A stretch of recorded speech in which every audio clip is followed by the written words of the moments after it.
Bonjour Bandeko, encore une fois Balandia Chronique de Net TV. Nazo pe sabino ba information oye ezako signaler ba situation critique pour na Tshisekedi Tshilombo après sit-in ya opposition ya coalition 64. Qu'est-ce qui arrive? Qu'est-ce qui va arriver à Tshisekedi Tshilombo Félix suite ya ba représailles oyo ti koleka na Congo? Bandeko boyoka malembe naza ko décortiquer situation et puis nazo pesa bino eloko zo komela Tshisekedi lelo. D'abord il faut koyeba que za nouvelle moko mauvaise, une mauvaise nouvelle pour na Tshisekedi suite ya ba atrocité ya ba makambo ti koleka na Kisasa. Alors répression violente oyo ya sit-in ya coalition ya opposition 64 devant le palais du peuple à Kinshasa a entraîné bilan lourd. Il y a 7 morts signalés par l'opposition et le mouvement citoyen comme Baloucha bango pe balobi plus de 7 morts. Na minicho bazako continuer ko compter bibembe parce que za na batu bazo kende ko kufa na bandaku ba pression ya ko beta ma okata na kata manaba machette bila ya Congo toyebaka te ti ba banda kukunda batu nde batu bayebaka combien de batu bazako kufa. Balobi de nombreux blessés par balles ou par des coups dont les figures majeures comme Fayulu, Delisa Senga, Jamar Kabound, Bango Bazoki, ainsi que saccagé siège ya parti politique na Bango. Nyonso boza komona, nyonso toza koyoka, ezoleka na ba TV, ezoleka na ba médias internationaux, nyonso baza ko relayer ba image na ba message yo tozo komona eleki na Kisasa. Alors pour na Tshisekedi na régime na mobimba, cet événement pourrait avoir plusieurs conséquences bandeko négatives surtout et puis ba conséquences moko majeures tant sur le plan politique intérieur que à l'international. Mandeko oyo azana miso koyoka ya komona ndenge makamozole kana Congo azako comprendre nini ezo komela Tshisekedi malembe. Alors avant projet à révision à constitution, so botali bien, opposition congolaise basé ko kene mutu na mutu aran dispersé mutu na kanaye. Mais lelo tango ba komi na niveau ya koyokana ya ko stopper hémorragie ya Tshisekedi pona makambo na bango ya changement constitution otozomona matata ponyo azakuna Delisa Senga, Jamar Kabundi, ba Moïse Katumbi, ba Fayulu. Alors lelo to moni pe Joseph Kabila, bien que Aza parti à la coalition 64 était, mais à na kati ya silence moko boye pour soutenir le mouvement ango en appelant à un sursaut national. Joseph Kabila kende qui même au-delà ya makambaza kolobaka na kini ya sit-in, mais Joseph Kabila signala qui pour un sursaut national.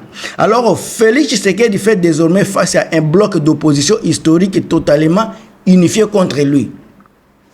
Bloc à 64, Joseph Kabila ko bakisa point na ye ya soutien na batuana et créer eloko moko ya makasi. Yango bomona ki même batu ya PPRD bakende ki na marche, batu ya parti ya Matata Ponyo, batu ya Moïse Katumbi, tout le monde est parti. Soki boza komona makamndenge za kutambola ndeko na ngai, unité ya ba opposition, ba opposa et comme ko créer eloko moko ya makasi. Alors image ba leader opposition o baza a sanglaté eza Martin Fayulu azalaki touché babi na tête et na ba manani oyo Kabundi pe azalaki touché banani oyo nani pe Delisa Senga mais ba détail wana na koya nango na émission mususu pona ko istolola na bino ko pesa bino ba 4 vérités ya ba makila wana na ko pesa bino parce que nga awa na kosaka te. Alors bango tu bazalaki wana pona kaka koboya makambo ya changement constitution ta pour la population que pour ba observateur comme un passager à force autoritaire pour s'octroyer un troisième mandat bango tout batelema comme un seul homme. Alors la légitimité politique de ces projets est profondément affaiblie. Ba makambaza ko sala pona ko sala ba référendum et comme ko s'affaiblir malembe ndenge ba coalition ya opposition ba komi ko sangana bango tout comme un seul homme. Lelo bandeko manifestation oyo zo bimisa vérité ya gouvernance ya Tshisekedi libanda. Ndenge population ba komi ko telema déjà libanda baza komona le vrai problème ya Congo. eza lisusu makambu ya donc ya koloba te ekomi makambu monde entier bakomi kotala réalité oyo Tshisekedi aza kobomba na kati ya mboka na biso. Alors balobi communauté internationale, notamment Union européenne, les États-Unis et l'ONU, baza ko suivre de près le respect des droits humains et l'espace démocratique en RDC. Balobi baza ko suivre de près le respect des droits humains et de l'espace démocratique en RDC. Alors les rapports documentant l'usage des balles réelles contre les manifestants pacifiques vont fragiliser encore une fois le soutien diplomatique du président Tshisekedi. Les accusations de complicité ou d'inaction de la police aux côtés de la milice et forces du progrès. Boyoki balobi ba accusation de complicité ou d'inaction de la police aux côtés de la milice et forces du progrès liées au parti au pouvoir, l'IDPS, lors du vandalisme du siège de l'opposition, renforce l'image des régimes qui instrumentalisent la violence politique. Balobi régime Tshisekedi ezako instrumentaliser violence politique. Ndeko nangai makambo za koya makbe makambo za koya compliqué pona Tshisekedi. Bino bozo mona manifestation, mais si ma manifestation ezana bato ba décidaka na ba table. Bango baza ko solola. La radicalisation de la contestation populaire au Congo est komata. En interdisant les accès au palais du peuple et en réprimant durement les sit-ins, le pouvoir risque de pousser la contestation de la rue vers les formes de mobilisation plus radicales ou d'autres journées encore de manifestation. Les villes mortes comme celle récite le 3 juin, na au sit-in balobi eza exactement makambu et récit côté opposition congolaise. Le climat social à Kinshasa et dans d'autres grandes villes risque de devenir hautement instable, compliquant la gouvernance quotidienne du pays comme elle a été toujours mauvaise. Alors, bazolobela fragilisation sur les plans juridiques, fragilisation sur les plans politiques, sur les plans juridiques.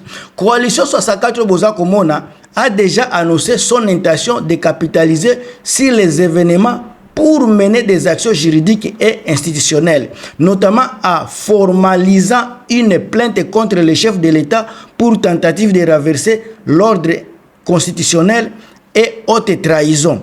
Même si le pouvoir contrôle l'appareil judiciaire, ces procédures accentuent la pression politique et médiatique sur la présidence.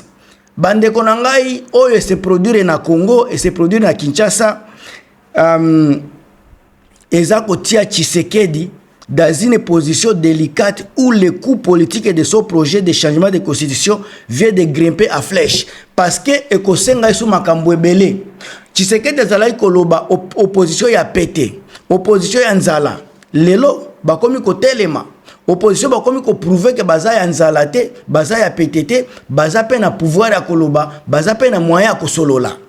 Ndeko nangai makambo eza koya compliqué pona Tshisekedi. Makambo eza koya compliqué pona bino ba peuple congolais, biso ba congolais toza éveillé. To bungisa moralité, to bungisa idéologie te, to focaliser na makambo etali mboka na biso. Soki to telemi déjà na koloba non au changement de constitution, to tika la mibali avec des kills na kati ya makolo na biso, to continuer koloba non. Awa déjà ba jeune boza ko telema, bande konanga na capitale ba province belé bo telema ki bozo telema bozo sala ba sit-in. Bo continuer bongo c'est ça ko zala mobali. C'est ça ko prendre destin na bino na maboko. Ndeko nanga na koloba mingi te. Mais en tout cas merci na soutien na bino. Maman nanga Maria Antoinette Makabo siko zali na bande konangai ba Crispé Kayembe tonton nangai nani tonton Chirac Mac bambote ebele sika bozali vraiment merci mafuta mazeze na pesi bino bambote a trop bo continuer ko partager ko commenter ko tia ba j'aime pour ba vidéo kende likolo eyokana bande ko ba sango na biso ekende liboso Tshisekedi ayeba ke ezape na batu baza kotoyo baza ko solo la Congo baza ko éveiller peuple congolais. Il faut congolais mobimba ayeba ki awa eza place ya ba vérité, place ya ba analyse, place où tozo lobela makambo itali vraiment avenir ya peuple congolais. En tout cas tozo mona na tozo kutana lisusu na émission mususu dès que possible tango na kozwa be formation clé na koyela bino. Mais en tout cas portez-vous bien, on est toujours là pour na ko défendre mboka na biso. À plus.